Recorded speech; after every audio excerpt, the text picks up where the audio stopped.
Brasileiro morador da Flórida é preso, acusado de obter online material de abuso sexual infantil. Fronteira Sul, o governo pausa parte das operações no Texas para lidar com a alta no número de travessias. Hoje é o Dia Internacional dos Migrantes e as Nações Unidas pedem respeito aos direitos humanos. Contagem regressiva. Em janeiro mudam regras de vistos para entrada no Brasil, afetando quem tem dupla cidadania. E em Massachusetts, organizações brasileiras se unem para presentear crianças imigrantes neste fim de ano. Em menos de 24 horas, todos os presentes já tinham destino de fazer uma criança feliz.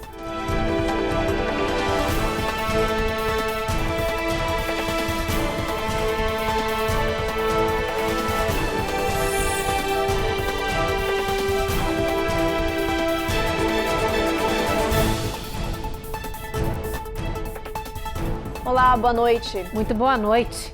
E atenção, porque a partir de janeiro vão mudar as regras para a entrada no Brasil. Norte-americanos, canadenses e australianos vão precisar apresentar um visto obrigatório. Essa exigência de autorização de viagem para o nosso país também vai afetar quem tem dupla cidadania brasileira e americana. A Cuni Rocha explica tudo isso para a gente. A nova regra entra em vigor dia 10 de janeiro. Cidadãos dos Estados Unidos, Canadá e Austrália vão precisar apresentar visto obrigatório para entrar no Brasil, seja a negócios ou turismo. Já para a comunidade brasileira que vive há muito tempo em território americano e tem dupla cidadania, atenção para o que muda. Brasileiros com dupla nacionalidade devem viajar ao Brasil com o seu passaporte brasileiro, porque não se pode emitir visto brasileiro para nacional brasileiro.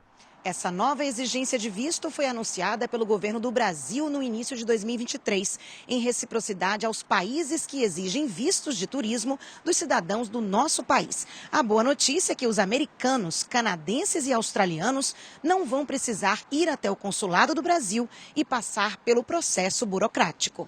Já está disponível plataforma na internet para solicitação de visto eletrônico de negócios ou de turismo para portadores de passaporte dos Estados Unidos interessados em viajar ao Brasil. A partir do dia 10 de janeiro, esse visto será obrigatório para ingressar no Brasil. O sistema de solicitação é simples e rápido, a um custo total de $80,90. Basta acessar o site brasil.vfsevisa.com, criar uma conta e fazer o upload dos documentos solicitados. O passaporte será o único documento aceito como forma de identificação. Depois do pagamento, é só aguardar a confirmação do seu pedido. Assim que aprovado, o visto será enviado por e-mail. O visto terá o mesmo prazo de validade dos vistos convencionais para essas nacionalidades e permitirá múltiplas entradas. Informações adicionais estão disponíveis na nossa página oficial miami.itamaraty.gov.br. Agora a gente fala de imigração, porque a administração Biden começou a tomar novas medidas para lidar com o caos na fronteira sul. A iniciativa da Casa Branca acontece após semanas de reclamações de governos de estados fronteiriços por causa de um surto de imigrantes fazendo a cruzada ilegal. Somente neste domingo, mais de 4.000 imigrantes cruzaram do México para o Texas ilegalmente. E esses são números que têm se repetido diariamente, segundo as autoridades locais.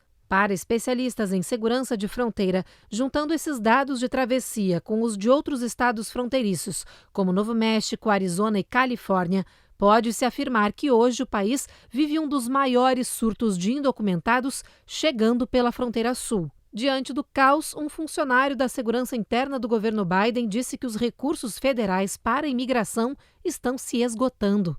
Ontem, a Casa Branca deu ordem para que a Agência de Alfândega e Proteção de Fronteiras suspendesse temporariamente as operações nas pontes de passagem ferroviária internacional em Eagle Pass e El Paso, no Texas. Segundo o governo, essa medida vai permitir que agentes de patrulha se concentrem mais no processamento de imigrantes que já entraram no país e estão nas ruas à espera de serem incluídos no sistema que não tem dado conta de tanta gente.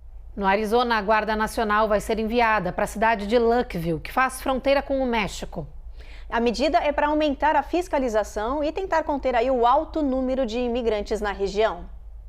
Apesar da chegada dos militares da Guarda Nacional, a fronteira de Lukeville vai permanecer fechada por tempo indeterminado.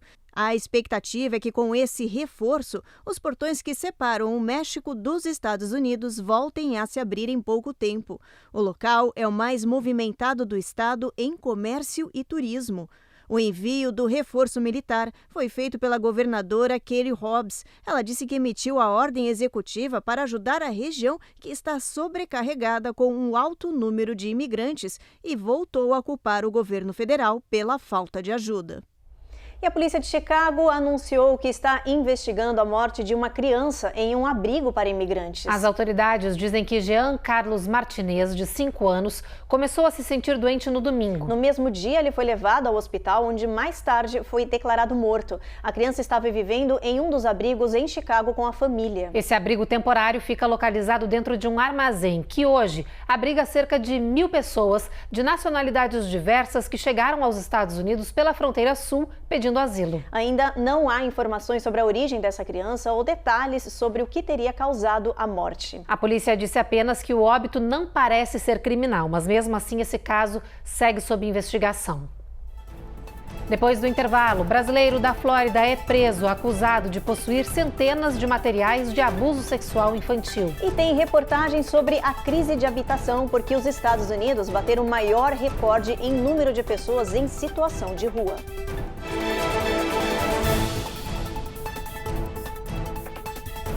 Américas no Ar. Oferecimento Reserve Ship. Melhore agora a sua qualidade de vida. TapTap Send. Envie agora um Pix para o Brasil e o melhor, sem taxa de envio. Use o código Record TV e ganhe $15 em envios mínimos de $25. Foi.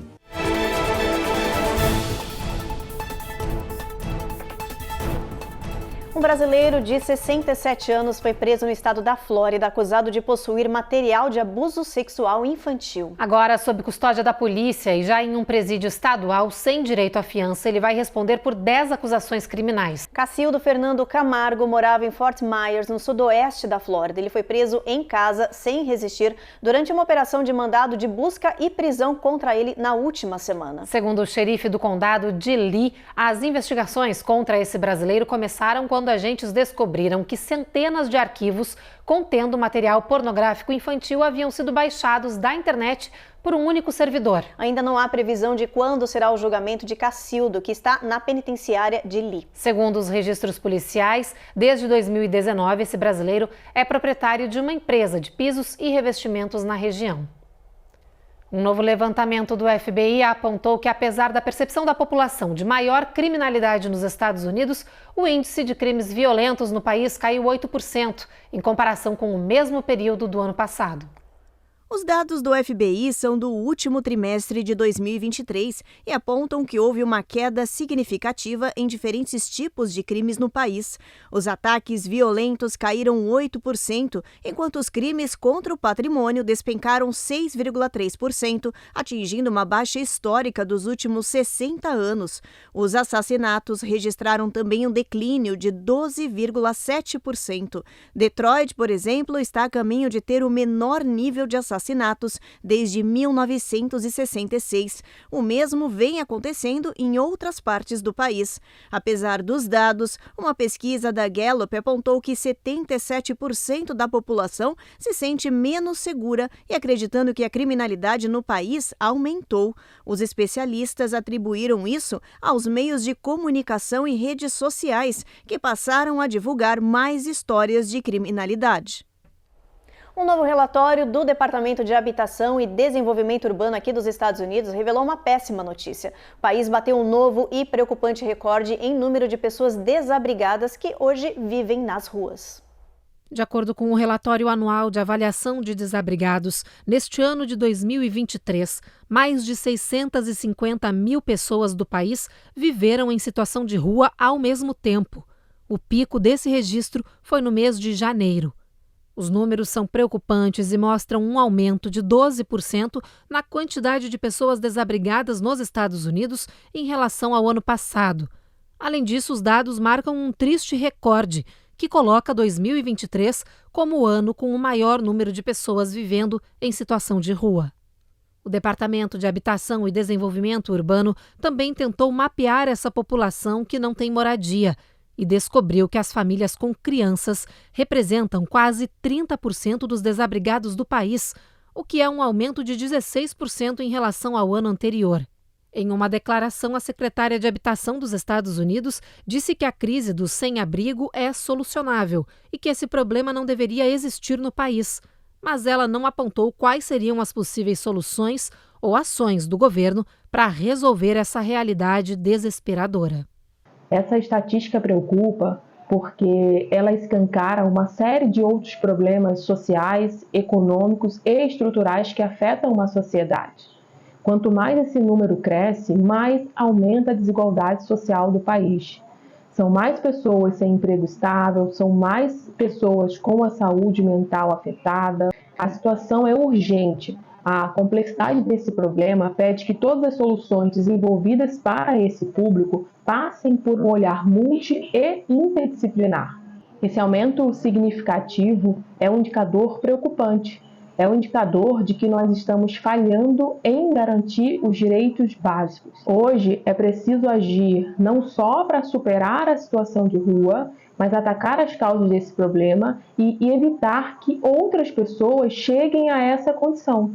Precisamos sim de políticas públicas que promovam a inclusão social, mas também precisamos de investimento em tecnologias sociais que tenham o potencial de resolver esse problema complexo. No Oriente Médio, pela primeira vez, Israel autorizou a entrada de um comboio humanitário por uma de suas fronteiras para levar suprimentos e remédios aos palestinos que estão na faixa de Gaza. No enclave, tropas israelenses descobriram o maior túnel do grupo terrorista Hamas. As últimas informações da guerra você acompanha agora com a correspondente da Record em Tel Aviv, Denise Odorici.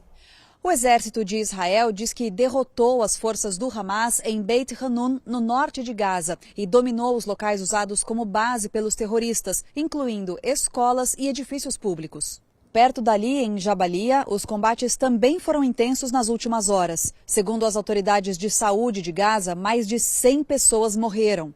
No fim de semana, as forças israelenses disseram ter descoberto o maior túnel do Hamas em Gaza. Ele é grande o suficiente para a passagem de um carro e a profundidade pode chegar a 50 metros.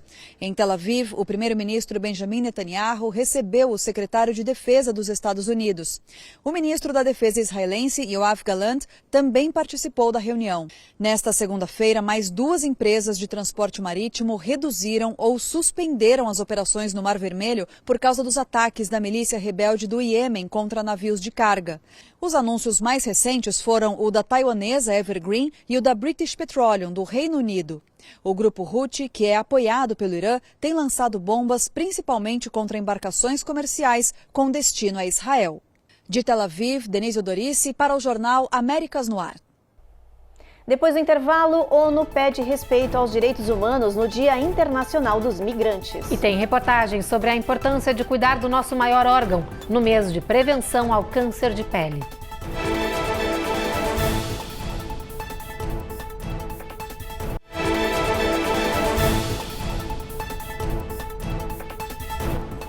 Hoje é dia 18 de dezembro, Dia Internacional do Migrante. Uma data que relembra as milhões de pessoas que abandonaram suas casas por violência, fome, guerra, perseguição, em busca de uma vida melhor e mais segura para suas famílias. No dia de hoje, quando o mundo enfrenta uma crise com tantos deslocados, as Nações Unidas fizeram um apelo aos países: respeito aos direitos humanos de pessoas que já perderam quase tudo. A reportagem é da Eloá Orazen. Por amor ou por necessidade, migrar nunca é fácil. Quem já teve a coragem de fazer as malas para tentar a vida no exterior sabe bem o peso da saudade que a gente carrega todos os dias. Hoje somos mais de 280 milhões de pessoas no mundo vivendo fora do seu lugar de origem, numa valentia que pede uma celebração própria. Neste 18 de dezembro, Dia Internacional do Imigrante, a comemoração também tem gosto de luta, já que a imigração tem se tornado um tema cada vez mais politizado e até hostilizado. As Nações Unidas, por exemplo, aproveitaram a data para pedir respeito aos imigrantes, lembrando que fatores climáticos e geopolíticos têm contribuído cada vez mais para o deslocamento de povos inteiros. A mensagem ecoou forte nos Estados Unidos, onde a pauta da imigração promete ser decisiva na próxima campanha presidencial. Pouco mais de 13% da população dos Estados Unidos é composta por imigrantes. São 45 milhões de estrangeiros vivendo aqui. Além de promoverem uma rica troca cultural e gastronômica no país, os imigrantes são também responsáveis por turbinar a economia, fazendo dela uma das mais fortes do mundo. Além de assumirem posições braçais fundamentais para o desenvolvimento da nação, os estrangeiros são comprovadamente mais empreendedores. Uma pesquisa publicada pela organização Forward, especializada em imigração, mostrou que 30% de todos os novos empreendedores são estrangeiros e boa parte deles são qualificados com educação tradicional. 45% das empresas Fortune 500 foram fundadas por imigrantes e seus filhos, empregando mais de 10 milhões de pessoas em todo o mundo.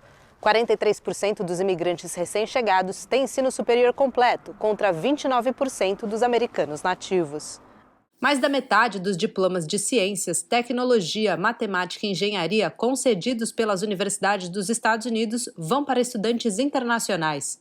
Os imigrantes colaboram com trilhões de dólares ao PIB dos Estados Unidos e foram vitais para a recuperação econômica do país depois da pandemia. Num dia como hoje, é importante refletir aos nossos apoios, aos nossos não apoios, o que fazer, refletir da situação do discurso que a mídia americana faz sobre, por exemplo, você liga a mídia americana e existe uma crise na fronteira, mas a crise de que lado? É a crise das pessoas que estão do outro lado, que estão fugindo à fome, estão fugindo governos ditatoriais implantados pelos Estados Unidos, estão fugindo da exploração, ou a crise é de quem está desse lado, que acha que nós temos muito imigrantes? Dezembro é o mês de conscientização e prevenção do câncer de pele entre homens e mulheres. Os especialistas chamam de mês laranja. 1 em cada 5 pessoas sofre dessa doença aqui nos Estados Unidos. E o inverno, ao contrário do que muita gente pensa, também precisa de cuidados e prevenção. À medida que a temperatura cai nos Estados Unidos, muitas pessoas relaxam com os protetores e os hidratantes. Mas a pele, nosso maior órgão, também reage ao frio e pode ficar mais exposta do que se imagina. É no inverno que a pele fica mais seca e, por isso, recebe e absorve mais radiação, já que os raios ultravioletas duram o ano todo. A dermatologista Sylvie Tarpal dá algumas dicas para enfrentar o período de baixas temperaturas com a pele protegida. Umidificar bem o ambiente para a pele não ressecar, passar hidratante todos os dias, reduzir os banhos longos e quentes, usar sabão hidratante, passar protetor solar nas partes expostas. Ela lembra que peles secas, com áreas vermelhas, escamosas, manchas ou sinais estranhos e com coceiras podem ser sinais de algo mais grave como câncer de pele, e um especialista deve ser consultado. Diariamente, 9.500 pessoas são diagnosticadas com algum tipo de câncer de pele nos Estados Unidos. Os médicos dizem que 1 em cada 5 pessoas já tem ou vai desenvolver o problema ao longo da vida. O melanoma de pele é o 5º câncer mais comum no país. A Associação Americana de Câncer estima que até o final deste ano, o número de mortes por essa doença chegue a quase 8.000 pessoas.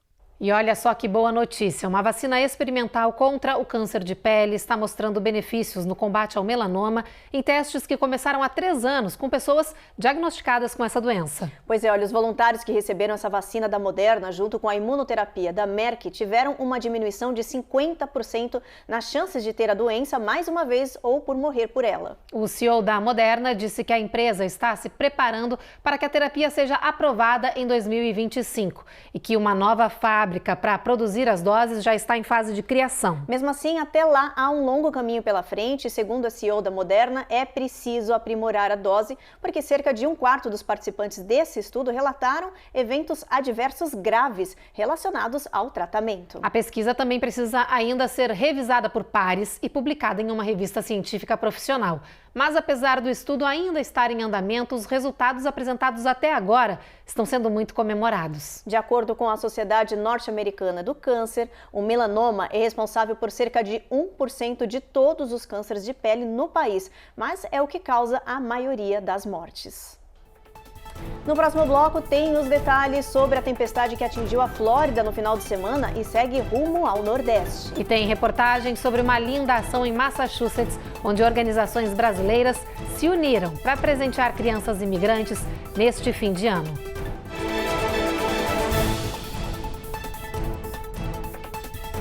Américas no Ar. Oferecimento. Reserve Ship. Melhore agora a sua qualidade de vida. TapTap Send. Envie agora um Pix para o Brasil e o melhor sem taxa de envio. Use o código Record TV e ganhe $15 em envios mínimos de $25. Tap. Foi.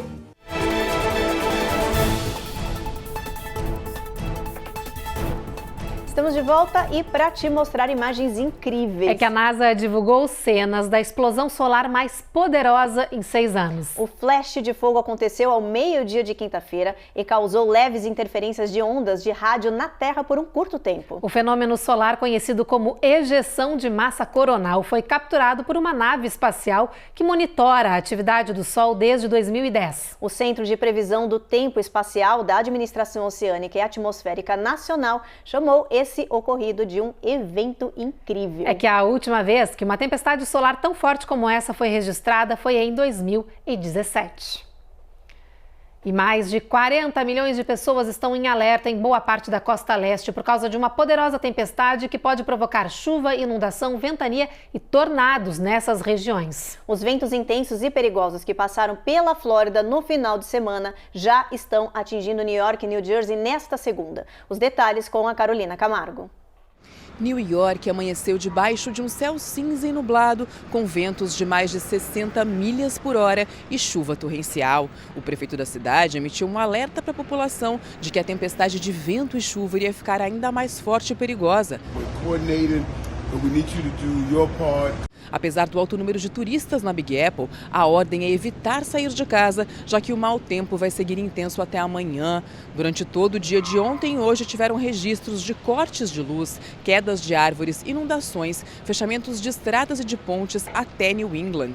Esse sistema de tempestade é o mesmo que veio do Golfo do México e passou no final de semana pela Flórida com fortes chuvas. Essa formação seguiu pelas Carolinas, pelo Maine, subiu pela costa leste e o meio do Atlântico, deixando um rastro de destruição e alagamentos. Às vésperas do Natal, 700 mil casas estão sem energia elétrica. Nos aeroportos, centenas de voos estão sendo cancelados ou atrasados em diferentes partes do país. Os especialistas dizem que o aquecimento global é o responsável por tempestades como essa. À medida que o planeta aquece, o ar fica mais quente e retém mais umidade, provocando chuvas intensas e ventanias inesperadas. É isso, todo mundo de olho nessa tempestade. Vamos aproveitar e dar uma olhada no nosso mapa, ver como vai ficar a previsão para todo o restante do país amanhã. Olha só, lá em Boston, previsão de sol entre nuvens, assim como em Nova York, com mínima de 30. Em Washington, mínima de 25. Em Charlotte, 23. Olha como tem mínimas bastante baixas, gente. O tempo melhora um pouquinho na Flórida, onde vai ter mínima de 62 em Miami e máxima de 71. Em New Orleans e em Tampa, na Flórida, também previsão de bastante sol. Em San Antônio, a gente tem mínima de 52, máxima de 70, sol entre nuvens, aí tempo encoberto. Em El Paso, a gente tem a mesma coisa, máxima é de 66 graus Fahrenheit nessa região. Albuquerque, a gente tem sol entre nuvens, mínima de 35, máxima de 52. Phoenix, o sol aparece um pouquinho ao longo do dia, máxima de 75. Los Angeles tem chuva, Las Vegas, tempo encoberto e São Francisco, chuva também com mínima de 52, máxima de 60 graus nessa região. E olha, na contagem regressiva para o Natal, organizações brasileiras distribuíram presentes para crianças imigrantes em Massachusetts. Foram ações que reuniram a comunidade de forma voluntária e que alegraram famílias inteiras. A Giovanna Locatelli acompanhou tudo pra gente e nos mostra agora esse detalhe todo com muita exclusividade. A ação da Brazilian Ulster Association, WBA, distribuiu os presentes em um drive-thru. A Associação de Empresários Brasileiros na cidade de Ulster foi uma das contempladas pela organização americana Toys for Tots, que repassou 120 brinquedos para serem doados. É trazer o calor do Natal, o aquecimento do Natal aqui na comunidade de Ulster. Para receberem um presente, todas as crianças precisaram fazer um cadastro com antecedência. Em menos de 24 horas, todos os presentes já tinham destino de fazer uma criança feliz. Crianças como o pequeno Luca, de 7 anos, que não escondeu a felicidade. Ótimo presente, né, para o Papai Noel entregar para as crianças. Eu acho que é um abraço no coração, né, de nós imigrantes que estamos longe da família. É uma ação muito bonita, deixa as crianças felizes e nós pais também, né, com essa unidade da comunidade brasileira aqui em Massachusetts. Uma tarde com crianças e mamães felizes. Que esse Natal é muito bom e Papai Noel existe. É uma ação muito bonita, né? Uma que alegra muitas crianças, né, num dia como hoje. Eu acho que o brilho no olho, o sorriso é o mais importante. A gente sempre tenta fazer coisas maravilhosas pela nossa comunidade. No mundo que a gente está vivendo hoje, com tanta notícia ruim, eu acho que esse é um momento de confraternização, de paz e de trazer um pouco de alegria para não só para as crianças, né, mas para as famílias. Não tem preço. E a solidariedade não parou por aqui. Em Malden, a arrecadação de brinquedos aconteceu em um jantar especial organizado pela Masbad, uma ONG formada por policiais e detetives de Massachusetts. Todo esse trabalho é voluntário. Há 25 anos nós realizamos esses eventos para coletar o dinheiro e ajudar as pessoas. E hoje no Natal Christmas Party, para ajudar as crianças a fazer um Natal feliz. O que a gente faz para a comunidade brasileira, para as pessoas necessitadas, faz a gente muito bem. Isso é sobre ajudar pessoas em nossa comunidade, ajudar crianças. Natal é sobre crianças. Ho, ho, ho! Feliz Natal! Incrível, estão aí os brasileiros dando um show de solidariedade. E o Jornal Américas no Ar de hoje termina agora. A gente espera vocês novamente amanhã e você fica agora então com mais um capítulo da superprodução Jezabel. Boa noite, gente. Boa noite.